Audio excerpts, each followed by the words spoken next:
दो आदमी सुरेश की गाड़ी की तरफ बढ़ते हैं। अगले ही पल दोनों में से एक बंदा सुरेश के ऊपर गोली चला देता है। इन सब चीजों के बीच टीटू से जब कैश ड्रॉअर की लोकेशन पूछी गई तो टीटू ने एग्जैक्टली वही जगह बताई जहां पर सुरेश वर्मा अपना कैश रखा करता था। शांति देवी केस, इस केस में महात्मा गांधी का भी इन्वॉल्वमेंट हुआ था। इसी बात को ध्यान में रखते हुए सुरेश की फैमिली ने अपने बच्चों को 20 अलग अलग बच्चों के बीच में बिठा दिया, ये चेक करने के लिए कि टीटू अपने खुद के बच्चों को पहचान पाता है कि नहीं।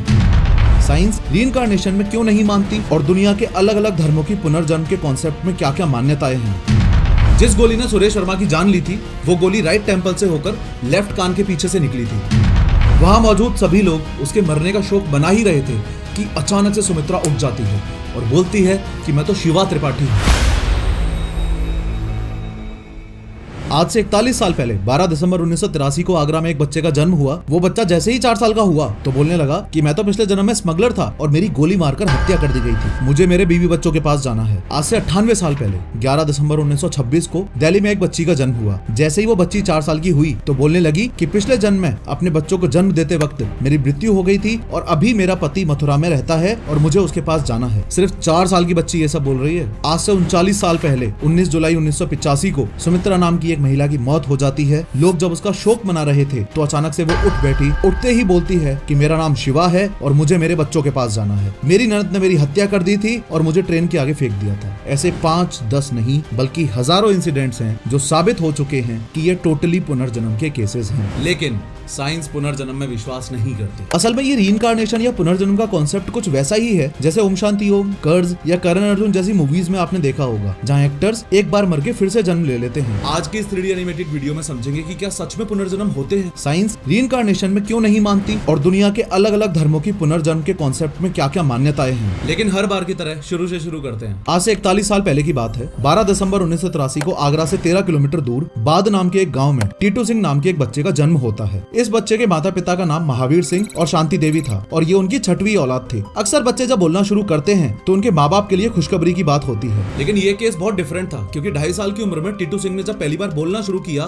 तो शांति देवी और महावीर सिंह दोनों चौकन्ने रह गए। टीटू बोला करता था कि मैं सुरेश वर्मा हूँ। मैं 30 साल का था तब मेरी किसी ने हत्या कर दी थी। मेरी माँ का नाम बर्फी देवी है, मेरे पिता का नाम चंदा भारती है। मैं यहाँ इस घर में बस ऐसे ही आया हूँ और मेरी बीवी का नाम उमा है। मेरे 2 बच्चे भी हैं जिनका नाम रोनू और सोनू है। वो ये भी बताया करता था कि शाहगंज में मेरी एक कोठी है और मेरे पास एक व्हाइट फिएट कार भी है। एक बार के लिए तो टीटू के माँ बाप भी चक्कर में पड़ गए होंगे, भाई क्या बोल रहा है तू।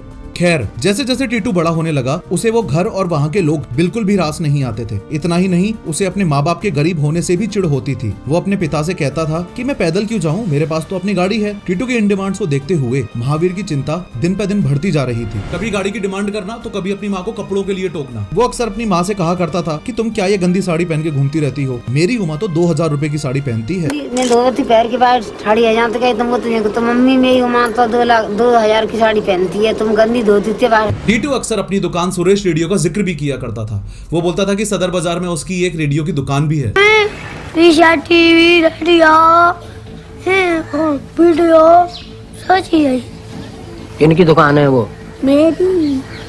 दिन पर दिन टीटू की ये जिद बढ़ने लगी। वो अपने भाई बहनों के पास जाने की जिद करने लगा था। ऐसे भाई बहन जिनके बारे में टीटू के परिवार वालों ने कभी सुना ही नहीं, लेकिन उसकी तमाम बातों को बचपन में बनाई मनगढ़ंत कहानी समझ के इग्नोर कर दिया करते थे। फिर एक दिन उनकी आंखों पर गिरा पर्दा तब उठा जब टीटू ने जिद पकड़ ली कि उसे अपने घर जाना ही है, अपनी बीवी बच्चों के पास। इसी जिद में टीटू इतना बौखला चुका था कि उसने अपने सारे कपड़े एक प्लास्टिक की थैली में डाले और घर से जाने लगा। उस समय तो जैसे तैसे उसके माँ बाप ने उसे कन्विंस कर लिया, लेकिन अब पानी सिर के ऊपर जा चुका था। टीटू के ये तेवर देख के महावीर को चिंता होने लगी। टीटू के इस बर्ताव से परेशान होकर महावीर ने अपने सबसे बड़े बेटे और टीटू के भाई अशोक को आगरा जाकर सभी चीजों का पता लगाने को कहा। अगले दिन अशोक अपने दोस्त के साथ आगरा जाने का प्लान बनाता है। सबसे पहले वो आगरा के सदर बाजार में पहुंचता है। वो वहाँ काफी लोगों से सुरेश वर्मा के बारे में पूछताछ करता है, लेकिन उसे जिस जवाब की उम्मीद थी उसे वो नहीं मिल पाता। थोड़ी देर बाद अशोक की नजर एक दुकान पर पड़ती है और उसे देखकर उसका मुंह खुला का खुला रह जाता है, क्योंकि दुकान का नाम था सुरेश रेडियो, वही सुरेश रेडियो जिसके बारे में टीटू कहा करता था। यानी जो कुछ भी टीटू कहता था वो सिर्फ सिर्फ उसकी कल्पना नहीं बल्कि एक असलियत थी। टीटू की कई बातों को अच्छे से वेरीफाई करने के लिए अशोक सुरेश रेडियो के अंदर जाता है। वहाँ उसे एक लेडी मिलती है। अंदर जाते ही अशोक उस लेडी से पहला सवाल यही करता है कि सुरेश वर्मा कहाँ है, जिसके जवाब में लेडी कहती है कि सुरेश वर्मा तो कुछ महीने पहले ही गुजर गए, मैं उनकी बीवी उमा हूँ। ये सुनते ही अशोक को दूसरा झटका लगता है। अब उसे विश्वास हो गया था कि जो भी कुछ टीटू कहा करता था वो एकदम सच था। अब अगर हम इस बात को प्रैक्टिकली समझें तो टीटू की डेट ऑफ बर्थ है 12 दिसंबर 1983 और सुरेश की हत्या हुई थी 28 अगस्त 1983 को। यानी कि सुरेश की मौत और टीटू के जन्म में लगभग 3.25 महीने का फर्क था। हालांकि टीटू के जन्मदिन को लेकर मीडिया में काफी कंफ्यूजन था, जिसका पूरा क्लैरिफिकेशन हाल ही में टीटू ने खुद दिया। ये कंफ्यूजन गलती से नहीं बल्कि जानबूझकर क्रिएट किया गया था। दरअसल जब टीटू पैदा होने वाला था तब उसके परिवार वालों ने उसके चाचा जो कि आर्मी ड्यूटी पर थे उनके नाम पर शांति देवी को मिलिट्री हॉस्पिटल में एडमिट करवाया था। अब अगर ये बात बाहर आती तो चाचा के लिए दिक्कत पैदा हो सकती थी, इसलिए टीटू की फैमिली ने डेट ऑफ बर्थ को लेकर हमेशा एक कंफ्यूजन रखा। सत्यता ये थी, मैं मिलिट्री हॉस्पिटल में पैदा हुआ था। तो उस जमाने में इतना कुछ चेकिंग वेकिंग नहीं होता था। मम्मी जो है वो चाचा के नाम पे भर्ती हो गई। तो उस टाइम जिस टाइम ये सारी चीजें खुली तो चाचा ऑन ड्यूटी था।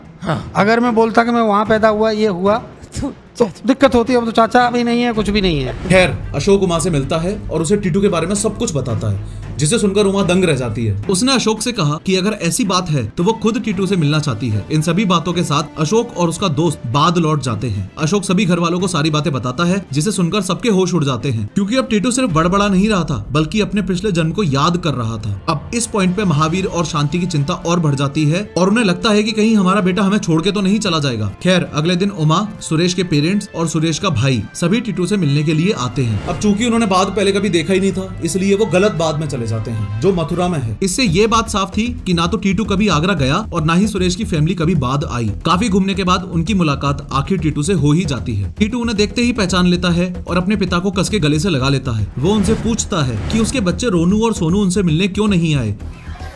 उमा झट नहीं आएगी और टीटू बोले उमा तो तेने में पहचान लो कि ना पहचानो।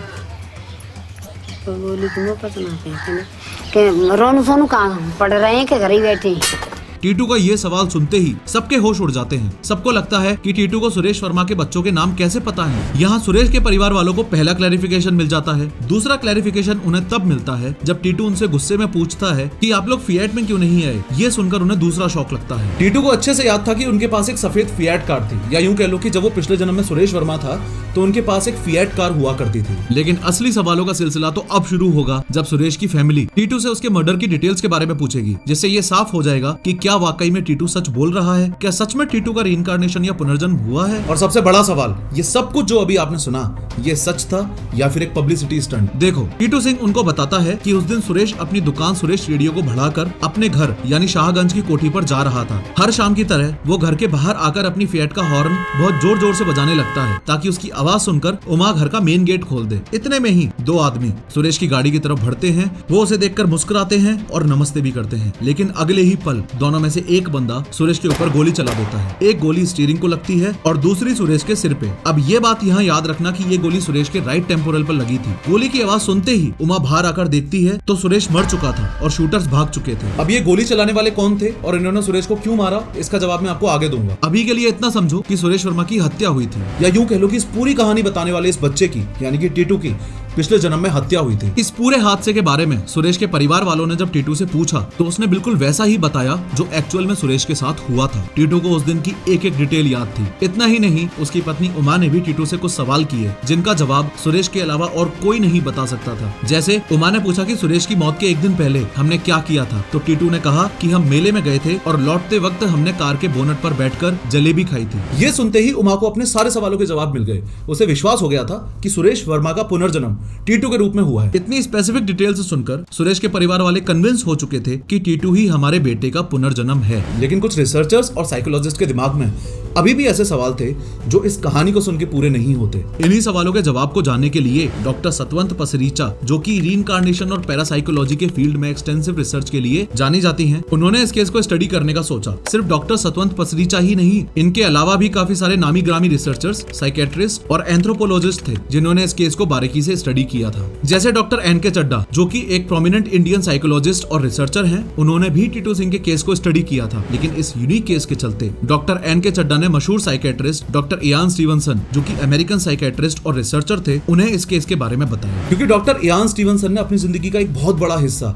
इन रीइंकार्नेशन के केसेस को स्टडी करने में ही बिता दिया था। उन्होंने तकरीबन 3000 रीइंकार्नेशन केसेस को इन्वेस्टिगेट किया था और इस फील्ड में उनकी काफी अच्छी पकड़ थी। उनके एक्सपीरियंस के मदद से वो आसानी से पता कर सकते थे कि ये फ्रॉड केस है या जेन्युइन। जब उन्हें इस केस के बारे में पता चला तो उन्होंने डॉक्टर एंटोनिया मिल्स, जो कि एंथ्रोपोलॉजिस्ट और प्रोफेसर हैं, उन्हें इस केस को बारीकी से स्टडी करने के लिए बोला। डॉक्टर मिल्स ने फील्ड वर्क, इंटरव्यूज और पार्टिसिपेंट ऑब्जर्वेशंस का यूज किया ताकि इस केस को डीपली समझा जा सके। T2 केस का जिक्र एंटोनिया ने अपने जर्नल ऑफ साइंटिफिक एक्सप्लोरेशन में किया था। इस रिसर्च में जो पॉइंट्स एंटोनिया ने मेंशन किए थे उन्हें सुनकर आपको भी विश्वास हो जाएगा, अगर अभी तक आपको इस केस पे विश्वास नहीं हुआ है तो। दरअसल एंटोनिया ने टीटू और सुरेश के परिवार वालों की कही बातों को समझा और रिकॉर्ड किया, लेकिन इस पूरे केस के कंक्लूजन में अब जो बातें मैं आपको बताने जा रहा हूँ वो सुनकर आपको और भी शॉक लग सकता है, वैसे ही जैसे एंटोनिया को लगा था। देखो, एंटोनिया की इस रिसर्च में टीटू सिंह और सुरेश वर्मा की फैमिली द्वारा कंडक्ट किए गए कुछ टेस्ट मेंशन हैं जो ये क्लियर करते हैं कि टीटू सिंह सच बोल रहा था और ये सब उसका कोई ख्याली पुलाव नहीं था। चलो एक एक करके सभी टेस्ट को समझते हैं। सबसे पहले टीटू से मिलने के बाद सुरेश की फैमिली ने उसे अपने घर बुलाया। कुछ दिन बाद टीटू उनसे मिलने के लिए जाता भी है। अब ये देखने के लिए कि टीटू अपनी यानी कि सुरेश की दुकान को पहचानता है या नहीं, टीटू के घर वालों ने उसे ट्रिक करने के लिए गाड़ी को तेज स्पीड से दुकान के सामने से निकाला। इतने में ही एकदम से टीटू बोल पड़ा कि मेरी दुकान तो पीछे ही रह गई थी। यानी टीटू को दुकान याद थी, सिर्फ दुकान ही नहीं बल्कि बाकी का रास्ता भी टीटू सिंह ने ही बताया था। इसके बाद दुकान पर पहुंचकर टीटू एकदम से बोल पड़ा कि ये सामान यहाँ क्यों रखा हुआ है, ये यहाँ नहीं था, यहाँ था। जिस एक्साइटमेंट से वो दुकान के बारे में काफी छोटी छोटी डिटेल्स बता रहा था, उससे ये लग रहा था कि मानो वो यहाँ पहली बार नहीं बल्कि काफी बार आ चुका था। बाद में उमा ने ये बात एक्सेप्ट भी की थी कि सुरेश की डेथ के बाद उन्होंने दुकान के सेटअप में काफी चेंजेस किए थे, जिसे टीटू ने पकड़ लिया था। इन सब चीजों के बीच टीटू से जब कैश ड्रॉअर की लोकेशन पूछी गई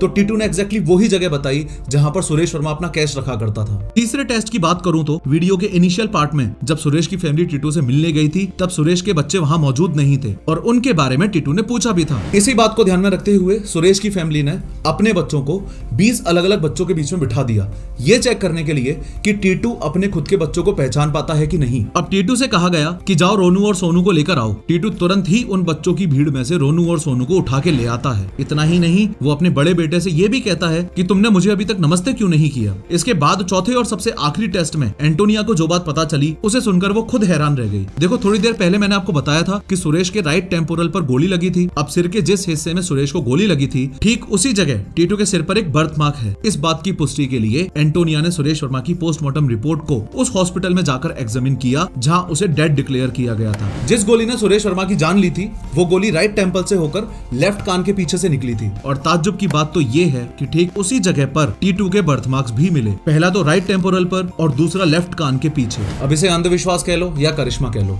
दोनों ही तरीकों से साइंस को अभी तक इस पूरे केस का लॉजिक नहीं मिल पाया है। इतना ही नहीं, एंटोनिया की इस जर्नल में कुछ ऐसे पॉइंट्स भी मेंशन हैं जिन्हें पढ़कर रहे सही डाउट्स भी दूर हो जाएंगे। जैसे इस केस को स्टडी करने से पहले एंटोनिया ये सोच के बैठी थी कि हो सकता है कि ये धोखाधड़ी का मामला हो या जात पात का कोई झोल हो या फिर पैसों के लालच में चली गई चाल। लेकिन इन तीनों में से ही एक भी चीज का इस केस से कोई वास्ता नहीं है। इन शॉर्ट, रिसर्चर्स को ऐसा कोई लूप होल नहीं मिला जो ये साबित कर सके कि ये रीइंकार्नेशन का केस नहीं था। But at the same time एक इंपॉर्टेंट बात ये भी है कि साइंस पुनर्जन्म में विश्वास नहीं करती। साइंस वर्सेस रीइंकार्नेशन की स्थिति आज 2024 में क्या है वो आगे समझेंगे। लेकिन अब अगर रीइंकार्नेशन की बात छिड़ ही गई है तो बात काफी आगे तक जाएगी।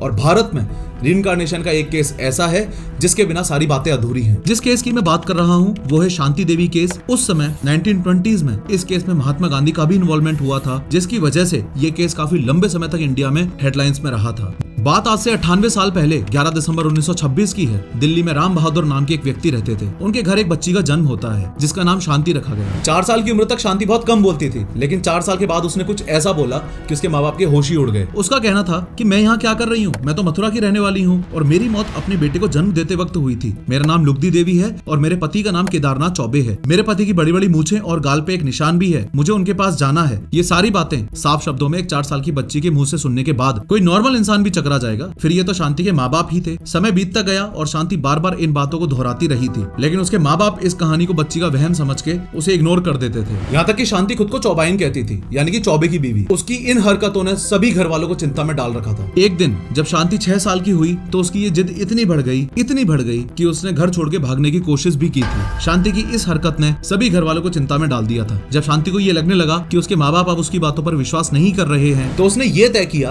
कि इस बारे में वो सबको बताएगी। पाएगी, इसलिए जो भी उसके सामने आता उसको वो अपनी कहानी सुनाने लग जाती थी। बड़ी होकर शांति स्कूल जाने लगी और जब वो करीबन 8 साल की थी तब उसने अपनी पूरी कहानी हेडमास्टर लाला चंद को सुनाई। ये कहानी सुनकर लाला चंद को एक बार के लिए तो झटका लगा, फिर उन्होंने शांति को इतना परेशान देखकर एक फैसला लिया। शांति की मदद करते हुए लाला चंद ने एक चिट्ठी लिखी और शांति के बताए पते पर ही भेज दी। ये चिट्ठी उसने केदारनाथ चौबे को लिखी थी। केदारनाथ चौबे यानी वो बंदा जिसको वो अपना हस्बैंड क्लेम कर रही थी। एक बार के लिए हेडमास्टर लाला चंद ने ये चिट्ठी लिख तो दी, लेकिन उसको कोई खास उम्मीद नहीं थी कि इस चिट्ठी का कोई जवाब आएगा। कुछ हफ्ते बीत गए, लेकिन फिर कुछ ऐसा हुआ जिसके बारे में लोगों ने सोचा ही नहीं था। लाला चंद के पास एक चिट्ठी आती है और शॉकिंगली ये चिट्ठी शांति देवी के कथित हस्बैंड केदारनाथ के यहाँ से ही आई थी। उस चिट्ठी में केदारनाथ ने ये कंफर्म किया था कि उसकी बीवी का नाम वाकई में लुगदी देवी था, जो 4 अक्टूबर 1985 के दिन उनके बेटे को जन्म देते वक्त मर गई थी। यानी शांति का जन्म हुआ 11 दिसंबर 1926 के दिन और लुगदी देवी की मौत हुई 4 अक्टूबर 1925 के दिन। यानी कि लुगदी देवी की मौत और शांति देवी के जन्म के बीच लगभग 1.5 साल का फर्क था। ये सब कोइंसिडेंस था या रीइंकार्नेशन, इस चीज का पता लगाने के लिए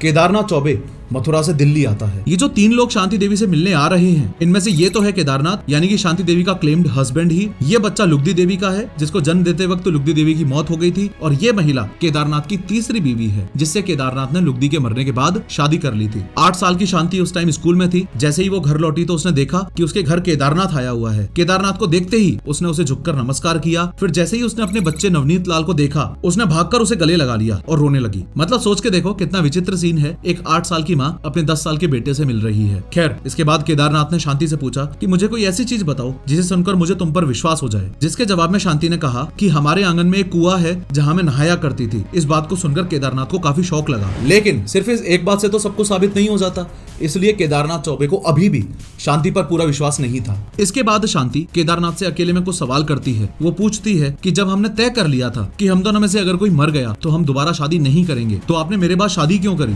केदारनाथ के पास शांति के इस सवाल का कोई जवाब नहीं था। वो बस ये सोच रहा था कि इतनी छोटी सी बच्ची को ये सारी बातें पता कैसे चली। इन सभी सवालों के साथ अब केदारनाथ के जाने का टाइम हो गया था। शांति भी उनके साथ जाने की जिद करती है, लेकिन बाबूराम बहादुर किसी अनजान के साथ अपनी बेटी को आखिर ऐसे कैसे भेज देता। जैसे तैसे शांति के माँ बाप उसे रोक लेते हैं और केदारनाथ अपने सवालों का टोकरा लिए वहाँ से चला जाता है। लेकिन जाने से पहले केदारनाथ ने शांति से एक सवाल ऐसा पूछा था जिसका जवाब सुनकर उसे 100% विश्वास हो गया था कि शांति ही लुगदी है। इस सवाल के बारे में मैं आपको आगे बताऊंगा। अब देखते ही देखते शांति का ये केस हर जगह आग की तरह फैलने लगता है और उसी आग की कुछ लपटें महात्मा गांधी तक पहुंच जाती हैं। शांति का ये केस सुनकर गांधी जी शांति से मिलने आते हैं। उसकी बातें सुनकर गांधी जी को लगता है कि इस केस की जांच पड़ताल अच्छे से होनी चाहिए, इसलिए वो 15 प्रोमिनेंट लोगों की एक कमेटी बनाते हैं। इस कमेटी में काफी फेमस पर्सनैलिटीज को डाला जाता है, including parliamentarians, national leaders and members from the media. इस कमेटी ने जैसे तैसे शांति के पेरेंट्स को उसे उनके साथ मथुरा भेजने के लिए कन्विंस किया। उनकी मजबूरी के बाद ये 15 कमेटी मेंबर्स शांति के साथ 24 नवंबर 1935 को मथुरा जाते हैं। अब मथुरा में कदम कदम पर शांति का टेस्ट लिया जाता है। सबसे पहले शांति और कमेटी मेंबर्स मथुरा के रेलवे स्टेशन पर पहुंचते हैं। 9 साल की शांति इस समय एल देशबंधु की गोद में बैठी है। वो ट्रेन से उतरते हैं कि अचानक उनके सामने पगड़ी पहना हुआ एक आदमी आता है और पूछता है, क्या तुम मुझे पहचानती हो? देशबंधु की गोद से उतरकर शांति उस आदमी के पैर छूती है और धीरे से कहती है कि ये मेरे जेठ हैं। इसके बाद छोटी छोटी चीजें जैसे अपने ससुर को पहचानना, अपने सगे भाई, माँ और पिता को पहचानना, केदारनाथ के घर जाकर अपने बेडरूम को पहचानना, 2nd फ्लोर पर खुद के छुपाए हुए 150 रुपए के बारे में बताना, और जब उससे पूछा गया कि जाजरू कहाँ है तो उसने बिल्कुल सही डायरेक्शन में वॉशरूम पर पॉइंट किया। इसके अलावा उसे ये भी पूछा गया कि कटोरा क्या होता है, जिसके जवाब में उसने कहा कि ये एक तरह का परोठा है। अब ये जाजरू और कटोरा कोई आम वर्ड्स नहीं बल्कि सिर्फ चौबे खानदान में यूज होने वाले वर्ड्स थे। इन सभी चीजों के अलावा शांति से लुगदी की पूरी लाइफ स्टाइल पूछी गई और शांति ने सभी सवालों के जवाब सही दिए। अब वहाँ मौजूद सभी को इस बात पर यकीन हो चुका था कि शांति ही लुगदी देवी है। फाइनली सभी चीजों को विटनेस करने के बाद कमेटी ने साल 1936 में 26 पेज की एक बुकलेट पब्लिश की थी, जिसमें यह कंक्लूड किया गया था कि Shanti Devi was the reincarnation of लुगदी, यानी कि शांति देवी पिछले जन्म में लुगदी देवी ही थी और उसका पुनर्जन्म हुआ था। हालांकि इस केस को भी काफी तोड़ा मरोड़ा गया था। जैसे बालचंद नहाटा जो कि एक इंडियन स्केप्टिक थे, उन्होंने हिंदी में एक रिपोर्ट पब्लिश की पुनर्जन्म की पर्यालोचना, जिसमें उन्होंने क्लियरली कहा कि ये जितनी भी डिटेल्स हमारे सामने रखी गई हैं, इसके बेसिस पर हम ये नहीं बोल सकते कि ये 100% रीइंकार्नेशन का ही केस है। उनके इस बात का काउंटर करते हुए फिलोसोफर इंदिरा सेन ने इंडियन फिलोसॉफिकल कांग्रेस के एक पेपर में कमेंट करते हुए कहा कि कितनी अजीब बात है कि बालचंद जी ने सिर्फ थोड़ी ही रिसर्च करके इस पूरे केस का कंक्लूजन भी निकाल दिया। इंदिरा सेन ने यह भी बताया कि ऐसा कैसे पॉसिबल है कि इतनी छोटी सी बच्ची को केदारनाथ और लुगदी के बीच हुई निजी बातों के बारे में पता है। उन्हीं बातों में एक बात यह भी थी कि लुगदी देवी की शादी सिर्फ 10 साल की उम्र में कर दी गई थी, जिसकी वजह से उसकी बॉडी में कॉम्प्लिकेशंस आते रहते थे। इन्हीं कॉम्प्लिकेशंस की वजह से लुगदी को अर्थराइटिस भी हो गया था। खैर, अब बात करते हैं उस सवाल की जो केदारनाथ ने शांति से पूछा था, जिसे सुनकर ही उसे शांति की बातों पर विश्वास हुआ था। देखो, केदारनाथ ने शांति से पूछा कि इतने कॉम्प्लिकेशंस के बाद भी उन्होंने ये बच्चा कैसे कंसीव किया, तो इसके जवाब में उस 8 साल की बच्ची ने सभी चीजों के बारे में बारीकी से केदारनाथ को बताया, जिसे सुनकर केदारनाथ को पहले तो झटका लगा, लेकिन फिर उसे विश्वास हो गया शांति ही लुगदी देवी है। क्योंकि जो बातें केदारनाथ और उसकी पत्नी लुगदी देवी के बीच एक बंद कमरे में हुई थी, उनके बारे में शांति को कैसे पता चल सकता है। अब देखा जाए तो आज भी इस केस के अगेंस्ट में कोई पुख्ता एविडेंस नहीं मिल पाया है, लेकिन साइंस रीइंकार्नेशन के इस कॉन्सेप्ट को कुछ चीजों के साथ कंफ्यूज जरूर करती है, जैसे हमें टीटू के केस में देखने को मिला था। इन शॉर्ट, साइंस रीइंकार्नेशन में मानती ही नहीं है। रीइंकार्नेशन के मुद्दे पर दुनिया 2 ग्रुप्स में डिवाइडेड है। पहले ग्रुप में है स्केप्टिक्स, यानी कि वो लोग जो साइंस में विश्वास करते हैं, और दूसरा ग्रुप है बिलीवर्स का, यानी कि वो लोग जो मानते हैं कि पुनर्जन्म होता है। एक एक करके दोनों ग्रुप्स के बारे में समझेंगे, लेकिन शुरुआत सबसे पहले स्केप्टिक्स से करते हैं। देखो, स्केप्टिक्स वो लोग हैं जो रीइंकार्नेशन को तब तक नहीं मानते जब तक कोई सॉलिड और साइंटिफिक प्रूफ ना हो। उनका कहना है कि ऐसी मेमोरीज साइकोलॉजिकल फिनोमिनन की वजह से हो सकती हैं, जैसे क्रिप्टोमनीजिया। क्रिप्टोमनीजिया यानी कि एक ऐसा साइकोलॉजिकल फिनोमिनन जहां एक इंसान सोचता है कि कोई आइडिया या मेमोरी उसने खुद बनाई है, जबकि असल में उसने कुछ पहले से ही सुनी हुई या देखी हुई चीज को ही बिना सोचे समझे याद कर लिया होता है। इसे आप ऐसे समझो कि आप एक गाने की ट्यून बनाने की कोशिश कर रहे हो और आप एक नए गाने की ट्यून बना भी देते हो। आपको लगता है कि ये मेरा ओरिजिनल क्रिएशन है, लेकिन बाद में आपको पता चलता है कि वो ट्यून आपने पहले से ही सुन रखी थी, जो आपकी मेमोरी में सेव हो गई थी, लेकिन आप उसे भूल चुके थे। इनफैक्ट इसी कॉन्सेप्ट के बारे में थियोडोर फ्लोरनॉय नाम के एक साइकोलॉजी प्रोफेसर ने बात भी की थी। थियोडोर उन लोगों में से हैं जिन्होंने पास्ट लाइफ रिकॉल पर काफी काम किया है। साल 1900 में एक स्टडी के दौरान थियोडोर ने ही एक पेशेंट में क्रिप्टोमनीजिया की पॉसिबिलिटी को हाईलाइट किया था। मोरोवर, स्केप्टिक्स रैशनल और लॉजिकल थिंकिंग पर ज्यादा बिलीव करते हैं और कल्चरल बिलीव्स या फिर रिलीजन से जुड़ी हुई बातों को क्वेश्चन करते हैं। वहीं दूसरी तरफ रीइंकार्नेशन के बिलीवर्स वो लोग हैं जो मानते हैं कि मरने के बाद आत्मा या सोल एक नया जन्म ले लेती है। ये बिलीफ यूजुअली रिलीजन्स या स्पिरिचुअल टीचिंग्स से आता है, जैसे हिंदुइज्म में होता है। इन लोगों को कभी कभी पास्ट लाइफ मेमोरीज या डेजा वू जैसी चीजें होती हैं, जिसे वो पिछले जन्म का सबूत समझ लेते हैं। आगे बढ़ने से पहले इस बात को समझते हैं कि रिलीजन रीइंकार्नेशन में कैसे एक इंपॉर्टेंट रोल प्ले करता है। सबसे पहले तो ये वर्ल्ड मैप देखो। इस पूरी दुनिया को रिलीजन के बेसिस पर टोटल 2 पार्ट्स में डिवाइड किया जा सकता है, religion of the east and religion of the west. इस रिलीजन ऑफ द ईस्ट में मेनली ये इंडिया, चाइना, जापान और साउथ ईस्ट एशियन कंट्रीज आते हैं, और दूसरी तरफ रिलीजन ऑफ द वेस्ट में यूरोप, अमेरिका जैसी कंट्रीज शामिल हैं। एक एक करके यहाँ मौजूद मेजर रिलीजन्स की थ्योरीज को समझते हैं, ताकि आपको रीइंकार्नेशन कॉन्सेप्ट का वर्ल्ड व्यू भी मिल सके। देखो, हिंदुइज्म का कॉन्सेप्ट तो आपने बहुत बार महाभारत देखते हुए भी सुना ही होगा कि पूरा संसार सिर्फ इस जन्म, मृत्यु और पुनर्जन्म के आसपास ही रोटेट करता रहता है। ये पुनर्जन्म यानी कि रीबर्थ इस बात पर निर्भर करता है कि आपके कर्म कैसे हैं। इसे लॉ ऑफ कर्मा कहा जाता है, और साइंस में इसे ही कॉज एंड इफेक्ट थ्योरी भी कह देते हैं। भगवत गीता के श्लोक 2.22 में बताया गया है कि जिस तरह से एक आदमी पुराने कपड़े छोड़कर नए कपड़े पहनता है, वैसे ही आत्मा भी पुरानी बॉडी छोड़कर एक नई बॉडी को अपना लेती है। आगे बढ़ने से पहले मैं आपको एक इंपॉर्टेंट बात और बताता हूँ। ये जो 3 शब्द आपको दिखाई दे रहे हैं, रीइंकार्नेशन, ट्रांसमाइग्रेशन और रीबर्थ, आमतौर पर इन तीनों ही शब्दों को आपस में कंफ्यूज कर दिया जाता है, लेकिन इन तीनों ही शब्दों में बारीक सा फर्क है।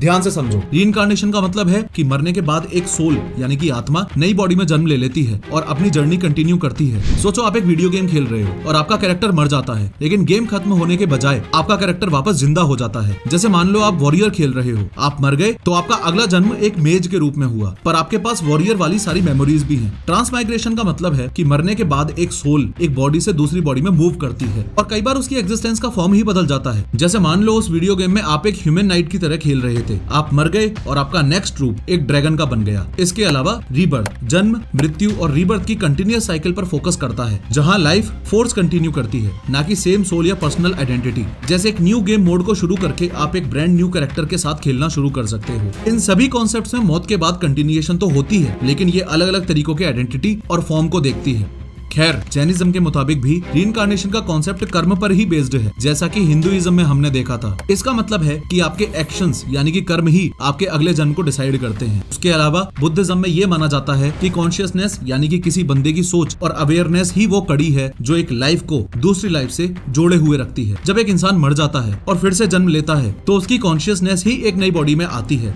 ये कॉन्शियसनेस ना तो बिल्कुल वैसी है जैसे पहले थी और ना बिल्कुल अलग होती है। ये बस एक तरह का कनेक्शन होता है, जिसे कैजुअल कंटिन्यूअम कहा जाता है। इसे ऐसे समझो जैसे कैंडल जली हुई है, जब ये पिघल के खत्म होने वाली होती है तो आप उसी फ्लेम से दूसरी कैंडल जला देते हो, यानी कि पहली कैंडल की फ्लेम ही दूसरे में कंटिन्यू हो रही है, लेकिन दोनों कैंडल्स अलग अलग हैं।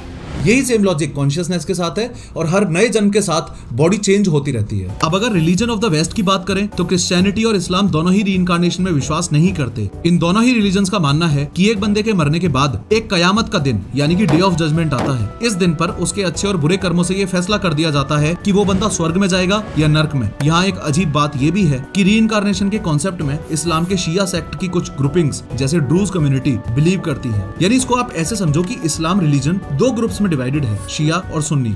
सुन्नी ग्रुप के लोग तो रीइंकार्नेशन में मानते ही नहीं है और शिया ग्रुप के अंदर भी सिर्फ एक ड्रूज कम्युनिटी ऐसी है जो रीइंकार्नेशन में बिलीव करती है। इसके अलावा आयन स्टीवनसन ने अपनी बुक रीइंकार्नेशन एंड बायोलॉजी में एक बहुत ही इंपॉर्टेंट कॉन्सेप्ट एक्सप्लेन किया है और वो कॉन्सेप्ट है बर्थ मार्क्स का। आयन के मुताबिक बर्थ मार्क्स से पुनर्जन्म का पता लगाया जा सकता है। लेकिन आगे बढ़ने से पहले बर्थ मार्क्स के बेसिक्स को समझो। देखो, बर्थ मार्क्स वो एरियाज हैं जहां स्किन का कलर बदला हुआ होता है और ये जन्म के समय या थोड़े दिन बाद ही दिखाई देने लग जाते हैं। अब ये बर्थ मार्क्स टोटल दो रीजंस की वजह से हो सकते हैं। पहला तो ज्यादा मेलानिन की वजह से और दूसरा नसों में एबनॉर्मल ग्रोथ या एक्सपेंशन की वजह से। पहले केस में यानी कि ज्यादा मेलानिन होने की वजह से इस तरह के मोल्स यानी कि तिल हो सकते हैं या फिर इस तरह के कैफियूले स्पॉट्स हो सकते हैं और दूसरे केस में यानी कि नसों की एबनॉर्मल ग्रोथ या एक्सपेंशन की वजह से हीमेंजियोमा, पोर्ट वाइन स्टेन्स या सैल्मन पैचेस जैसे बर्थमार्क्स हो सकते हैं। अब आप में से कुछ लोग बोलेंगे कि इस प्रकार के बर्थमार्क्स तो हमारे शरीर पर भी हैं, लेकिन हमें तो पिछले जन्म का कुछ भी याद नहीं है। तो रीइंकार्नेशन और बर्थमार्क में एग्जैक्टली क्या कनेक्शन हुआ? इयान स्टीवनसन के मुताबिक रीइंकार्नेशन के कॉन्टेक्स्ट में जो बर्थमार्क्स डिस्कस किए जाते हैं वो अक्सर 3D फॉर्म में होते हैं, लेकिन जो पुनर्जन्म से रिलेटेड बर्थमार्क्स नहीं होते वो 2D फॉर्म में होते हैं। यहाँ 3D फॉर्म का मतलब है बर्थमार्क इस तरह पकर्ड यानी कि मुरझाए हुए से हों, डिप्रेस्ड यानी कि दबे हुए हों या फिर एलिवेटेड यानी उठे हुए हों। इसके अलावा ये मार्क्स कलर्ड और नॉर्मल बर्थमार्क से काफी बड़े होते हैं। खैर, एंटोनिया ने टीटू के केस की रिसर्च करते वक्त काफी सारी पॉसिबिलिटीज भी लगाई थी। उसने सोचा था कि हो सकता है कि इस बच्चे को मल्टीपल पर्सनालिटी डिसऑर्डर हो, जिसे DID यानी कि डिसोसिएटिव आइडेंटिटी डिसऑर्डर भी कहा जाता है। हाँ, वही जहाँ पे एक ही इंसान अलग अलग वक्त पर अलग अलग पर्सनालिटीज की तरह बिहेव करने लगता है, जैसा हमने अपरिचित मूवी में देखा था, जहाँ रामानुजन अयंगर या अम्बी को मल्टीपल पर्सनालिटी डिसऑर्डर होता है, जिसके चलते वो कभी स्टाइलिश लड़के की पर्सनालिटी में बदल जाता है जिसका नाम रीमो होता है, तो कभी वायलेंट और एग्रेसिव पर्सनालिटी में बदल जाता है जिसका नाम अनियान होता है, और वापस कभी अम्बी में बदल जाता है। इन पर्सनालिटीज का नेचर भी एक दूसरे से एकदम अलग होता है, इसलिए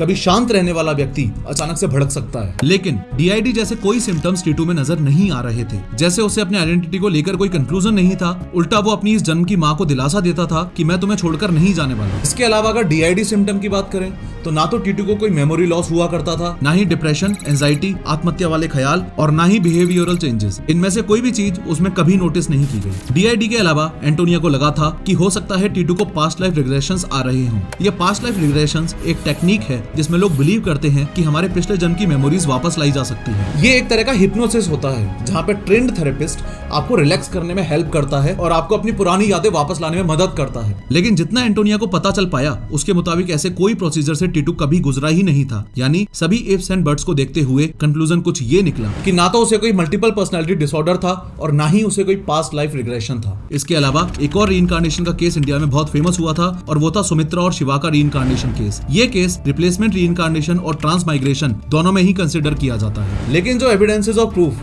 डॉक्टर सतवंत पसरीचा को इस केस की स्टडी के दौरान मिले वो काफी शॉकिंग थे। देखो, हुआ कुछ ऐसा था कि यूपी के इटावा में साल 1968 में जन्म होता है सुमित्रा का। जन्म से ही सुमित्रा का बचपन अकेलेपन में बीता था। जब सुमित्रा सिर्फ 11 साल की थी तब उसकी माँ चल बसी और पिता भी काम के सिलसिले में हमेशा बाहर रहते थे, इसलिए वो अपने दूर के रिश्तेदारों के साथ ही पली बढ़ी थी। पैसों की तंगी के कारण सुमित्रा ने कभी स्कूल की शक्ल नहीं देखी। उसके इस अकेलेपन के चलते सिर्फ 13 साल की उम्र में ही उसकी शादी शरीफपुरा गाँव के जगदीश सिंह से करवा दी गई थी। लेकिन पिता की तरह ही सुमित्रा का पति भी काम से बाहर ही रहता था। शादी करके भी उसने अपने आप को अकेला ही पाया। लेकिन शादी के 3 साल बाद सुमित्रा का अकेलापन दूर हुआ जब दिसंबर 1984 में उसने अपने बेटे को जन्म दिया। सुमित्रा अपने बेटे को हमेशा सीने से लगाए रखती थी, वो उसे अपनी जान से भी ज्यादा चाहती थी। ऐसा लगने लगा था मानो सुमित्रा का अकेलापन अब दूर हो रहा है। लेकिन सिर्फ 2 महीने बाद ही सुमित्रा की तबीयत बिगड़ने लगी। उसे चक्कर आने लगे, उसकी आंखें ऊपर की तरफ घूम जाती थी और वो अपने दांतों को जोर जोर से भींचती थी। कोई कहता था कि उसे भूत बाधा हुई है तो कोई कहता था कि उसके अंदर मां संतोषी आ गई है। लेकिन उसकी इस हालत की सही वजह किसी को नहीं पता थी। फिर अचानक 16 जुलाई 1985 को सुमित्रा ने प्रेडिक्ट किया कि वो 3 दिन बाद मरने वाली है। वहां मौजूद सभी के होश उड़े हुए थे कि सुमित्रा ये क्या बक रही है। लेकिन उसका ये प्रेडिक्शन सही प्रूव तब हुआ जब 19 जुलाई को वो इस दुनिया को छोड़कर चली गई। वहां मौजूद सभी लोग उसके मरने का शोक मना ही रहे थे, कि अचानक से सुमित्रा उठ जाती है और बोलती है कि मैं तो शिवा त्रिपाठी हूँ। ये सुमित्रा आखिर शिवा में कैसे बदल गई और ये शिवा त्रिपाठी आखिर है कौन? ये सवाल यहाँ मौजूद हर आदमी के दिमाग में चल रहा था। सब यही सोच रहे थे कि कभी भी ऊंची आवाज में ना बोलने वाली सुमित्रा अचानक इतना ऊंचा कैसे बोल रही है। जिस सुमित्रा ने कभी किताब को हाथ नहीं लगाया वो अचानक पढ़ना लिखना कैसे सीख गई? उसके रहन सहन में अचानक इतने बदलाव कैसे आ गए? और सबसे बड़ा सवाल, शिवा त्रिपाठी नाम की कोई लड़की एग्जिस्ट करती भी थी या नहीं? इन सभी सवालों का जवाब तब मिला जब एक दिन सुमित्रा के घर रामसिया त्रिपाठी नाम के एक आदमी ने दस्तक दी। रामसिया त्रिपाठी को देखते ही सुमित्रा ने उसे गले से लगा लिया, लेकिन रामसिया के मन में कई सवाल थे। जब रामसिया ने उसे पहचानने से मना कर दिया तो सुमित्रा बोली, आप मुझे भूल गए पापा, मैं आपकी शिवा हूँ। उसकी इस बात को सुनकर रामसिया ने उसे गले से लगा लिया, लेकिन रामसिया त्रिपाठी को सुमित्रा का घर मिला कैसे? दरअसल जब सुमित्रा की मौत हुई थी तो ये अद्भुत कहानी सभी आसपास के गाँवों में फैल चुकी थी कि एक लड़की है जो मरने के बाद खुद को शिवा त्रिपाठी कहती है। उसी अफवाह को सुनकर रामसिया त्रिपाठी उनके घर जा पहुंचा था, क्योंकि जिस शिवा त्रिपाठी का जिक्र सुमित्रा किया करती थी ये रामसिया त्रिपाठी उसी शिवा के पिता थे जिसे उसने एक झटके में पहचान लिया था। एक बात जो आपको यहाँ पता होनी चाहिए वो ये है कि शिवा का जन्म 24 अक्टूबर 1962 में इटावा में ही हुआ था और उसने इकोनॉमिक्स से बीए किया था। 18 साल की उम्र में ही उसकी शादी हो गई थी और उसके 2 बच्चे भी थे, रिंकू और टिंकू। लेकिन शिवा के ससुराल वाले उसे दहेज के लिए हमेशा ही परेशान करते थे और उसकी मौत कैसे हुई ये बात भी उसके ससुराल वालों ने क्लियरली बताई नहीं थी। खैर, जब रामसिया त्रिपाठी सुमित्रा से मिला तो उसने बताया कि उसकी बेटी शिवा की मौत 19 मई 1985 को यानी सिर्फ 2 महीने पहले डिबियापुर में हुई थी। सुमित्रा ही शिवा है। इस बात की पुष्टि करने के लिए रामसिया त्रिपाठी अपने साथ एक फोटो एल्बम लाया था, जिसे देखते ही उसमें मौजूद सभी लोगों को सुमित्रा ने झट से पहचान लिया और अपनी ननद की तरफ इशारा करते हुए कहा कि ये वही है जिसने मुझे जान से मारा था और ट्रेन के सामने छोड़ दिया था। अब धीरे धीरे सभी को उनके सवालों के जवाब मिलने लगे और सुमित्रा पूरी तरह शिवा में बदल चुकी थी। गजब बात है, उसको अपने इस जन्म का कुछ भी याद नहीं था और वो अपने जान से ज्यादा प्यारे बेटे को भी भूल चुकी थी। ये केस स्टीवनसन और सतवंत पसरीचा दोनों ने इंडिपेंडेंटली रिसर्च किया था। पसरीचा ने ग्राउंड में जाकर इस केस को स्टडी किया था और सुमित्रा के बारे में काफी सारी चीजें नोटिस भी की थी। After the changeover, she started wearing a sari in a different way, very dignified way, and also her chappals, sandals she'll put on, and she started addressing her husband also in a different way.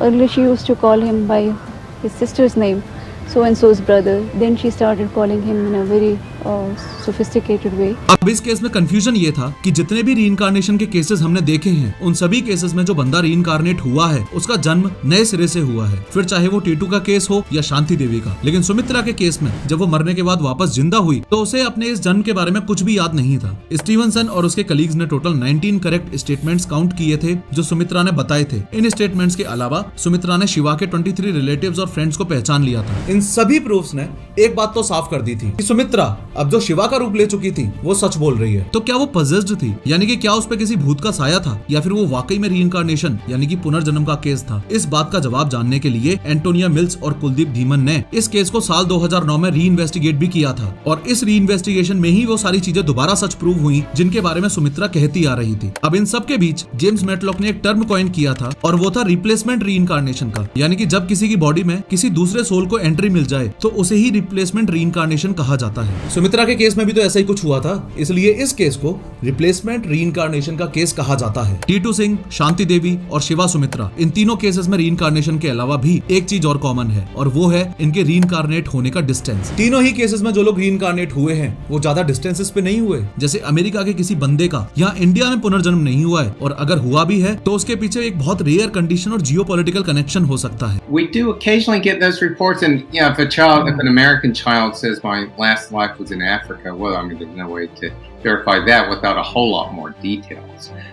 But with the ones that do have verifiable details. एक case में ऐसा भी हुआ था जहां America का एक बच्चा कहता था कि वो पिछले जन्म में अफ्रीका में पैदा हुआ था। ये केसेस काफी रेयरली देखने को मिलते हैं। मोस्ट कॉमनली जितने भी रीइंकार्नेशन के केसेस फेमस हुए हैं वो सभी सेम या कनेक्टेड ज्योग्राफिकल लोकेशन से ही मिलते हैं। ये कॉमनैलिटी सिर्फ इंडिया में ही नहीं बल्कि बाहर के देशों के केसेस में भी देखने को मिलती है। आज भी पुनर्जन्म के केसेस की यही स्थिति है कि साइंस ये प्रूव कर ही नहीं पा रही है कि पुनर्जन्म होते नहीं है, और साइंस एक्सेप्ट भी नहीं कर रही है कि पुनर्जन्म होते हैं। ये कुछ वैसा ही है, मानो तो गंगा माहू, ना मानो तो बहता पानी। बाकी आप कमेंट्स में बताना।